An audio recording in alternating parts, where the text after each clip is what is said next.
भयभीत होकर अन्नू कमरे से बाहर को भागी। अभी वह कुछ कदम ही बढ़ी थी कि नरेश बाज की तरह अन्नू पर टूट पड़ा। अपनी बाहों में भरते हुए वह उसे पागलों की तरह चूमने लगा। अन्नू बाप के चंगुल से छूटने के लिए जोरों से कसमसाई, लेकिन नरेश ने उसे उठाकर चारपाई पर पटक दिया। हेलो मित्रों, नमस्कार। कहानी में आगे बढ़ने से पहले आपसे निवेदन, वीडियो को लाइक करके चैनल को सब्सक्राइब कर ले ताकि हम और आप जुड़े रहे। 17 मार्च 2022 की सुबह 8 बजे थाना डेरापुर प्रभारी अखिलेश कुमार जायसवाल को सूचना मिली कि मुंगीशापुर कस्बे में मस्जिद वाली गली में नरेश कुमार की किसी ने हत्या कर दी है।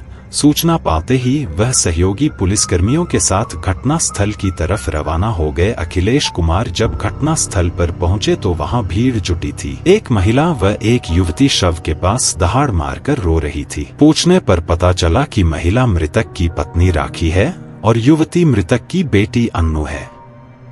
मृतक नरेश की उम्र 40 से 42 साल के आसपास थी और उसकी हत्या किसी धारदार हथियार से गला काटकर की गई थी। देखने से ऐसा लग रहा था कि हत्या कहीं और की गई थी और शव को वहां फेंका गया था। कारण घटना स्थल पर न तो संघर्ष का कोई निशान था और न ही खून फैला था। हत्या बीती रात ही की गई थी। थाना प्रभारी अखिलेश कुमार अभी निरीक्षण कर ही रहे थे, फिर मौके पर मौजूद मृतक की पत्नी राखी व बेटी अन्नू से पूछताछ की। मां बेटी ने पुलिस अधिकारियों को बताया कि नरेश बीती रात 8 बजे घर आए थे।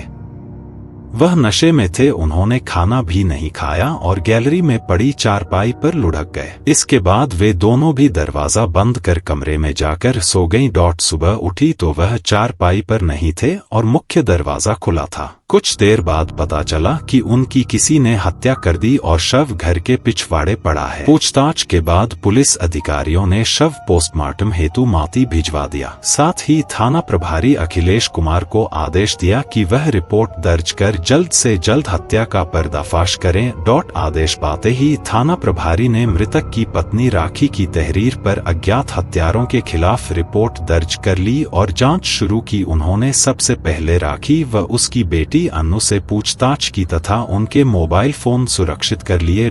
पड़ोसियों की पूछताछ से पता चला कि राखी और उसके पति के बीच किसी बात को लेकर तनाव रहता था और अक्सर दोनों में झगड़ा होता रहता था। मां बेटी के पेट में ही नरेश की हत्या का राज छिपा है। मां बेटी शक के दायरे में आई तो जांच अधिकारी अखिलेश कुमार ने राखी और अन्नू के मोबाइल फोन नंबरों की कॉल डिटेल्स निकलवाई। दोनों के मोबाइल फोन में एक नंबर कॉमन था जिस पर घटना वाली रात 9 बजे बात की गई थी। इस नंबर की जांच की गई तो पता चला कि यह नंबर राखी के पड़ोसी युवक अमित कठेरिया का है। 21 मार्च 2022 की रात 10 बजे पुलिस ने अमित कठेरिया को उसके घर से उठा लिया। थाने लाकर जब उससे सख्ती से पूछताछ की गई तो अमित टूट गया। उसने बताया कि नरेश की हत्या में उसकी पत्नी राखी व बेटी अन्नू भी शामिल थी। यह पता चलते ही पुलिस ने राखी व अन्नू को भी गिरफ्तार कर लिया। थाने में उन दोनों ने भी नरेश की हत्या का जुर्म कबूल कर लिया। यही नहीं, उन्होंने घर में छिपा कर रखा गया आला कत्ल फावड़ा भी बरामद करा दिया। अन्नू ने पुलिस पूछताछ में बताया कि वह अमित से प्यार करती थी। उत्तर प्रदेश के कानपुर देहात जनपद के डेरापुर थाना क्षेत्र में एक कस्बा है मुंगीशापुर। इसी कस्बे की मस्जिद वाली गली में नरेश कुमार अपने परिवार के साथ रहता था। उसके परिवार में पत्नी राखी के अलावा एक बेटी अन्नू थी। नरेश कुमार मूल रूप से मुबारकपुर का रहने वाला था, लेकिन बरसों पहले मुंगीशापुर कस्बे में आकर बस गया था। नरेश कुमार प्रॉपर्टी डीलिंग का काम करता था, जबकि उसकी पत्नी राखी सिकंदरा स्थित आंगनबाड़ी केंद्र में काम करती थी। नरेश कुमार प्रॉपर्टी के काम में पैसा तो कमाता था, लेकिन वह घटिया दर्जे का शराबी था। शुरू में वह कम शराब पीता था, लेकिन जब से राखी ने आंगनबाड़ी में काम करना शुरू किया, उसने परिवार की सारी आर्थिक जिम्मेदारियां राखी के सिर लाद दी और खुद रात दिन नशे में चूर रहने लगा। नरेश सिर्फ शराब ही पीता होता तो भी शायद राखी सहन कर लेती, लेकिन नशे में जो नंगापन वह दिखाता था उसे बर्दाश्त करना जहर का घूंट पीने के समान था। दारू पीकर रात भर घर में हुड़दंग मचाना, मारपीट करना, गुस्से में घर का सामान फेंकना उसके लिए साधारण बात थी। बेटी के सामने हवस शांत करने में भी उसे शर्म नहीं आती। अन्नू भी अपने बाप नरेश से डरती थी। उसे न जाने क्यों बाप के चेहरे पर शैतानी छाया और आंखों में अजीब सी भूख नजर आती। अन्नू समझदार और जवान हो चुकी थी। वह कुशाग्र बुद्धि वाली लड़की थी, पढ़ाई लिखाई में सबसे आगे रहती। उसने मुंगीशापुर स्थित राम जानकी इंटर कॉलेज से हाई स्कूल की परीक्षा पास कर ली थी। वह आगे की पढ़ाई जारी रखना चाहती थी, लेकिन उसके शराबी बाप ने उसकी पढ़ाई बंद करा दी और उसे घर के काम में लगा दिया। माँ बाप के काम पर चले जाने के बाद घर की जिम्मेदारी अन्नू के कंधों पर रहती। सारे काम निपटाने के बाद जो वक्त मिलता उसमें सिलाई, कढ़ाई, बुनाई जैसे काम करके वह घर बैठे ही कुछ रुपए कमा लेती। अन्नू के घर से चंद कदम की दूरी पर राजकुमार कठेरिया का मकान था। वह संपन्न किसान था। उसका बड़ा बेटा अमित उर्फ सिंटू था। अमित जनरल स्टोर चलाता था। उसकी दुकान पर अन्नू भी सामान खरीदने जाती थी। दुकान पर आते जाते अमित और अन्नू में अक्सर बातें होती रहती थीं। अमित के सद्व्यवहार से जहां अन्नू प्रभावित थी, वहीं अन्नू की सादगी और हंसमुख स्वभाव से अमित भी प्रभावित था। दिन में जब तक दोनों एक दो बार एक दूसरे को देख न लेते और बतिया न लेते, तब तक उनको चैन न मिलता था। अन्नू और अमित के दिलों में एक दूसरे के प्रति चाहत बढ़ी तो उनकी धड़कनें तेज हो गईं। वे दोनों प्यार का इजहार करना चाहते थे, लेकिन हिम्मत नहीं जुटा पा रहे थे। आखिर जब अमित से न रहा गया तो एक दोपहर दुकान बंद कर वह अन्नू के घर पहुंच गया। अन्नू उस समय घर में अकेली थी। उसकी मां आंगनबाड़ी केंद्र गई थी और पिता प्रॉपर्टी के काम से डेरापुर तहसील गया था। अन्नू ने अमित को देखा तो लजाते हुए बोली, अमित, तुम इस वक्त? मम्मी पापा तो घर में नहीं हैं। अमित ने अकस्मात अन्नू का हाथ थाम लिया और बोला, अन्नू, मैं तुमसे मिलने आया। अन्नू हाथ छुड़ाते हुए बोली। अमित ने फिर उसका हाथ थाम लिया और बोला, अन्नू, मैं तुमसे बेइंतहा प्यार करता हूँ। तुम्हारे बिना अब सब कुछ सूना सूना सा लगता है। तुम मेरा प्यार कबूल कर लो, मैं तुम्हें वह सब कुछ दूंगा जिसकी तुम्हें चाह है।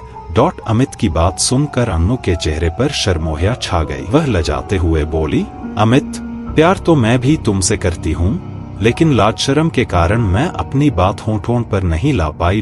अमित ने अन्नू को अपनी बाहों में समेट लिया। दिन के बाद अन्नू और अमित का प्यार दिन दूना और रात चौगुना बढ़ने लगा। अमित और अन्नू का प्यार परवान चढ़ा तो दोनों के बीच दूरियां कम होने लगी। वे शारीरिक सुख पाने के लिए लालायित रहने लगे। ऐसे ही एक रोज प्यार के क्षणों में जब अमित ने अन्नू के शरीर से छेड़छाड़ शुरू की और प्रणय निवेदन किया तो अन्नू खुद को रोक न पाई और अमित की बाहों में झूल गई। इसके बाद वह सब कुछ हुआ जो अमर्यादित था। जवानी के जोश में न अमित को होश रहा न अन्नू को। दोनों ने उस दिन अपनी हसरतें पूरी कर ली। अमित और अन्नू ने एक बार शारीरिक सुख पाया तो इस सुख को पाने के लिए बार बार लालायित रहने लगे। दोनों को जब भी मौका मिलता मिलन कर लेते। किसी को कानों कान उनके मिलन की भनक न लगती। अन्नू के माता पिता को भी दोनों के प्यार व मिलन की बात पता न चल सकी, क्योंकि राखी और नरेश दोनों ही सुबह काम पर चले जाते थे और शाम को ही वापस आते थे। लेकिन पाप के घड़े को चाहे कुएं में छिपा दो, उसका भांडा फूट ही जाता है। एक दोपहर अमित अन्नू के घर पहुंचा और अन्नू के साथ कमरे में मौज मस्ती लगा। जल्दबाजी में वह घर का मुख्य दरवाजा बंद करना भूल गया था। अचानक अन्नू का बाप नरेश आ गया। वह नशे में धुत था। उसने कमरे में पड़ोसी युवक अमित को अपनी बेटी अन्नू के साथ आपत्तिजनक स्थिति में देखा तो उसका गुस्सा 7वें आसमान पर पहुंच गया। वह गुस्से से बोला, कमीने, मेरे ही घर में मेरी बेटी के साथ कुकर्म कर रहा है। आज तुझे सबक सिखाकर ही रहूंगा। कहते हुए वह अमित की ओर लपका, लेकिन अमित सिर पर पैर रखकर भाग गया। लेकिन अन्नू भागकर कहां जाती? रंगे हाथ पकड़े जाने के कारण वह थरथर कांप रही थी। नरेश ने जेब से सिगरेट निकालकर सुलगाई और गहरे गहरे कश लेकर अजीब सी निगाहों से बेटी को घूरने लगा। भयभीत होकर अन्नू कमरे से बाहर को भागी। अभी वह कुछ कदम ही बढ़ी थी कि नरेश बाज की तरह अन्नू पर टूट पड़ा। अपनी बाहों में भरते हुए वह उसे पागलों की तरह चूमने लगा। अन्नू बाप के चंगुल से छूटने के लिए जोरों से कसमसाई, लेकिन नरेश ने उसे उठाकर चारपाई पर पटक दिया और एक हाथ से उसका मुंह बंद करके दूसरे हाथ से उसके कपड़े उतारने लगा। अन्नू हिम्मत जुटाकर भागने को हुई तो उसने पकड़ लिया और 2-3 थप्पड़ अन्नू के गाल पर जड़ दिए। फिर वह उसे घसीटता हुआ दूसरे कमरे में ले गया। अपने बचाव में अन्नू चीखने लगी तो उसने उसके मुंह में कपड़ा ठूंस दिया, साथ ही दोनों हाथ बांध दिए। अन्नू बिल्कुल बेबस और लाचार हो गई। अन्नू रोई गिड़गिड़ाई, लेकिन उसका बाप नरेश लेशमात्र भी नहीं पसीजा। शराब के नशे और वासना के जुनून में वह हैवान बन गया। बेटी से हवस की भूख मिटाने के बाद नरेश चला गया। उसके जाने के बाद अन्नू घंटों तक अपनी हालत पर आंसू बहाती रही। इतना बड़ा जुल्म होने के बाद भी वह किसी से शिकायत नहीं कर सकती थी। कहीं इस खामोशी से बाप नरेश का हौसला बढ़ गया और वह आए दिन अपनी बेटी अन्नू के शरीर से खेलने लगा। वासना में डूबा नरेश भूल गया कि अन्नू उसकी सगी बेटी है। एक रोज किसी तरह अन्नू और अमित का आमना सामना हुआ। अन्नू अपने प्रेमी के समक्ष अपने दर्द को छिपा न सकी और सारा दर्द बयां कर दिया। अन्नू का दर्द सुनकर अमित अवाक रह गया। उसने अन्नू को सलाह दी कि वह सारी बात अपनी मां को बताए। वह जरूर कोई न कोई उपाय खोजेगी और नरेश जुल्मों से मुक्ति दिलाएगी। अन्नू उदास व खोई खोई सी घर में रहती थी। आखिर एक दिन जब राखी ने प्यार से उसे कुरेदा तो अन्नू फूटकर रो पड़ी। फिर उसने मां के सामने अपना सारा दर्द बयां कर दिया। अन्नू का दर्द सुनकर राखी अवाक रह गई। उसके मन में पति के प्रति घृणा भर गई। देर शाम पति नशे में धुत होकर घर आया तो राखी ने बेटी की आबरू लूटने के संबंध में उससे सवाल जवाब किया तो वह गिड़गिड़ाते हुए बोला कि जो कुछ भी उसने किया होशोवास में नहीं किया, आज के बाद कभी भी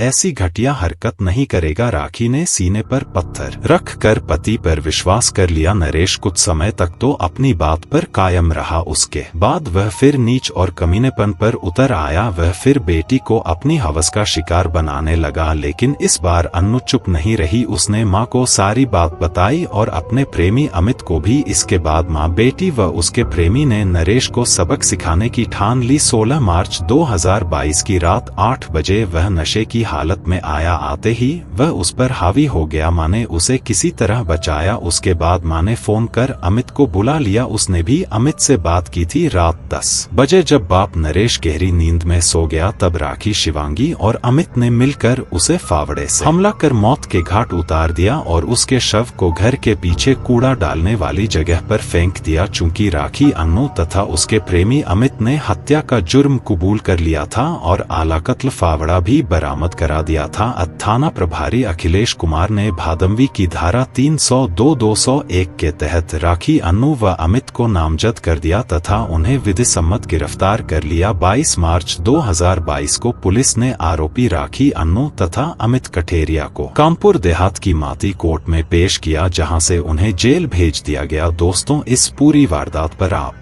लोग की क्या राय है, कमेंट बॉक्स जरूर दे। साथ ही पर नए हैं, चैनल पर नए हैं तो वीडियो को लाइक करके चैनल को सब्सक्राइब कर ले। मिलते एक और नई क्राइम की कहानी। धन्यवाद दोस्तों।